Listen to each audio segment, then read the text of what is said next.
ఇసుక, గ్రావెల్ దందా, బెల్ట్ షాపులు, గంజాయి డాన్లు, రేషన్ మాఫియా ఈ పేర్లన్నీ ఎక్కడో విన్నట్టుంది కదా. అవును, గత ప్రభుత్వాయంలో తరచుగా వినిపించే అక్రమ దందాలు ఇవి. అవన్నీ గత ప్రభుత్వంలో బహిరంగంగా జరిగేవి. కూటమి ప్రభుత్వం వచ్చాక ఇవన్నీ ఆగిపోయాయి అనుకుంటే పప్పులో కాలేసినట్లే. అప్పట్లో అందరికీ తెలిసి జరిగే ఈ దందాలు ఇప్పుడు చీకట్లో జరుగుతున్నాయట. అక్కడ ఇక్కడ వారే దందావీర్లు కాకుంటే వారికి గాడ్ ఫాదర్స్ మారతారంతే. కొన్ని నియోజకవర్గాల్లో ఎమ్మెల్యేలకు తెలిసి దందాలు జరుగుతుంటే మరికొన్ని చోట్ల తమకు తెలియదన్నట్లుగా ఎమ్మెల్యేలు నటిస్తున్నారట. ఇంతకీ కూటమి ప్రభుత్వంలోనూ ఇంత దోపిడీలు జరుగుతోంది ఎక్కడ? అక్కడి రాజకీయ రంగులు ఎలా ఉన్నాయి? Let's watch the story.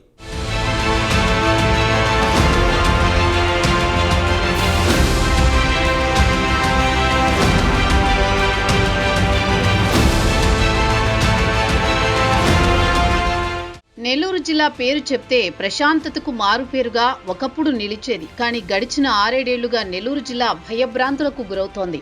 అక్రమ దందాలు, గంజాయి బ్యాచ్లు, లేడీ డాన్లు పెరుగుతున్నారు. గత ప్రభుత్వ హయాంలో వీరందరికీ అనేక మంది గాడ్ ఫాదర్లు కేర్ ఆఫ్ అడ్రస్ గా నిలిచారు. కూటమి ప్రభుత్వం వచ్చాక వీరి ఆగడాలు ఆగిపోతాయనుకున్నారంతా. సీన్ కట్ చేస్తే ఇప్పుడు కూడా దందాలు ఇష్టారాజ్యంగా జరుగుతున్నాయట. ఉమ్మడి నెల్లూరు జిల్లాలో మొత్తం 10 నియోజకవర్గాలున్నాయి. నదీ పరివాహక ప్రాంతాల్లోని అనేక నియోజకవర్గాల్లో గత ప్రభుత్వ హయాంలో ఇసుక ఇష్ట ప్రకారంగా దోపిడీకి గురైంది. పగలు రాత్రి తేడా లేకుండా టిప్పర్లతో ఇసుకను నెల్లూరు జిల్లా నుంచి ఇతర రాష్ట్రాలకు తరలించేశారు. అప్పటి వైసీపీ పెద్దలు ఇదంతా అందరికీ తెలిసే జరిగింది. అయినా దాని గురించి ప్రశ్నించే పరిస్థితులు అప్పట్లో ఉండేవి కావు. అయితే కూటమి ప్రభుత్వం అధికారంలోకి వచ్చాక ఇసుకను ఫ్రీ చేశారు సీఎం చంద్రబాబు. దీంతో సామాన్య మధ్యతరగతి ప్రజలకు ఇసుక సులభంగా దొరుకుతుందనుకున్నారంతా. కానీ దీన్ని కూడా వ్యాపారంగా మార్చేశారు బకాసురులు. ముఖ్యంగా గత ప్రభుత్వంలో ఎవరైతే ముఖ్యమైన వ్యక్తులు ఇసుక, గ్రావెల్ దందా నడిపారో వారే ఈ ప్రభుత్వంలోనూ చీకట్లో దందాలు నడుపుతున్నారట. నదుల్లో నుంచి డ్రెడ్జింగ్ చేసి ఇసుకను తీసుకువచ్చి ఒక చోట స్టాక్ ఉంచుతారు. ఆ స్టాక్ పాయింట్ల నుంచి రాత్రి సమయంలో విచ్చలవిడిగా ఇసుక ఇతర ప్రాంతాలకు వెళ్లిపోతుందని ఆరోపణలు వెల్లువెత్తుతున్నాయి. ముఖ్యంగా మంత్రి ఆనం రామనారాయణ రెడ్డి ఇలాకాలోని ఆత్మకూరు నియోజకవర్గంలో 3 రీచ్ల నుంచి ఇసుక తరలి వెళ్లిపోతోందట. ఆనం ముఖ్య అనుచరులు ఈ దందా కొనసాగిస్తున్నారని ఆరోపణలు భారీగా ఉన్నాయి. ఆత్మకూరుతో పాటు నెల్లూరు సిటీ, రూరల్, గూడూరు, కోవూరు, సర్వేపల్లి నుంచి కూడా ఎక్కువగా ఇసుక తరలి వెళ్లిపోతోంది. సూళ్లూరుపేట నియోజకవర్గం నుంచి అయితే భారీ ఎత్తున కుంభకోణం జరుగుతోందని ఆరోపణలు వెల్లువెత్తుతున్నాయి.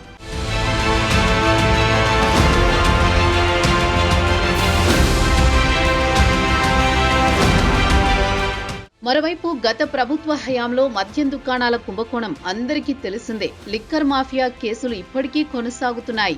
కూటమి ప్రభుత్వం వచ్చాక లిక్కర్ మాఫియా సంగతి అటుంచితే బెల్ట్ షాపులు భారీగా కనిపిస్తున్నాయి. సందుగొందులో చిన్న చిన్న బెల్ట్ షాపులు ఏర్పాటు చేసుకుని వ్యాపారాలు సాగిస్తున్నారు చోటామోటా నాయకులు. వీటి గురించి కొంతమంది ఎమ్మెల్యేల దృష్టికి సమాచారం వచ్చినా చూసి చూడనట్టు వదిలేస్తున్నారని ఆరోపణలు ఉన్నాయి. గూడూరు, సూళ్లూరుపేట, కావలి, ఉదయగిరి ప్రాంతాల్లో ఎక్కువగా బెల్ట్ షాపులు దర్శనమిస్తున్నాయట. సిటీ పరిధిలో వీటి ప్రభావం అంతగా కనిపించకపోయినా గ్రామాల్లో విచ్చలవిడి సామ్రాజ్యంగా తయారైంది. అర్ధరాత్రి 12 గంటలకు పైన కూడా మద్యం బెల్ట్ షాపుల్లో దొరుకుతోందట. మరొకవైపు రేషన్ మాఫియా. రాష్ట్ర ప్రభుత్వం పేదలకు అందించే బియ్యాన్ని సైతం వదలడం లేదు దందావీరులు. క్వింటాళ్లకు క్వింటాల బియ్యాన్ని పక్క రాష్ట్రాలకు ఎగుమతి చేస్తున్నారు. వ్యాపారస్తులకు మధ్య ఎప్పుడన్నా చిన్న మనస్పర్ధలు వచ్చినప్పుడు వారిచ్చే సమాచారంతోనే 1-2 లారీలను సీజ్ చేస్తున్నారు అధికారులు. కానీ ఆ తరచుగా వెళుతున్న లారీలను గుర్తించలేకపోతున్నారో లేక వారి చేతులను గాడ్ ఫాదర్లు కట్టేస్తున్నారో అర్థం కావడం లేదట. Deputy CM Pawan Kalyan ration mafia వ్యవహారంలో చాలా సీరియస్ గా వార్నింగ్ ఇచ్చినా కొంతమంది ఎమ్మెల్యేల ప్రభావంతో అధికారులు చేతులు కట్టేస్తున్నారని ఆరోపణలు వెల్లువెత్తుతున్నాయి. ఇటీవల కోవూరు జాతీయ రహదారికి సమీపంలో రేషన్ లారీలను పట్టుకున్న కాసేపటికి అవి రేషన్ బియ్యం కావంటూ అధికారులు చేతులెత్తేశారట.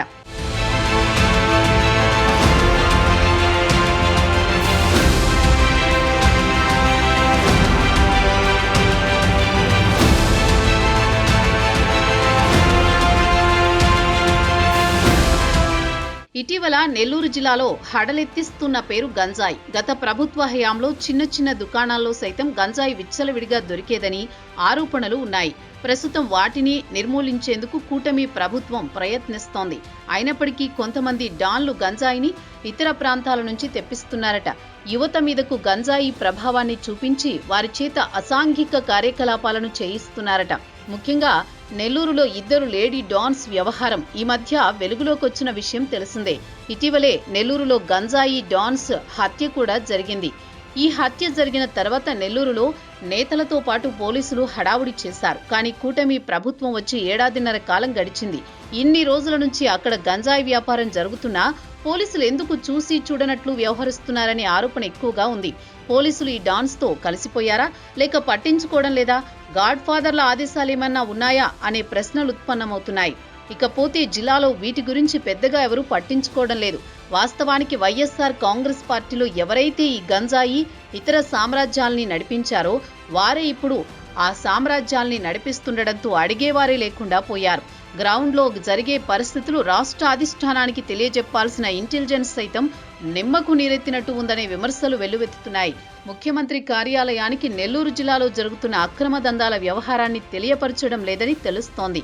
ఇసుక, లిక్కర్, గంజాయి వంటి వాటిపై ఉక్కుపాదం మోపాల్సిన పోలీసులు ఏదైనా ఘటన జరిగినప్పుడు హడావుడి చేయడం తప్ప మిగతా సమయంలో పెద్దగా పట్టించుకోవడం లేదు.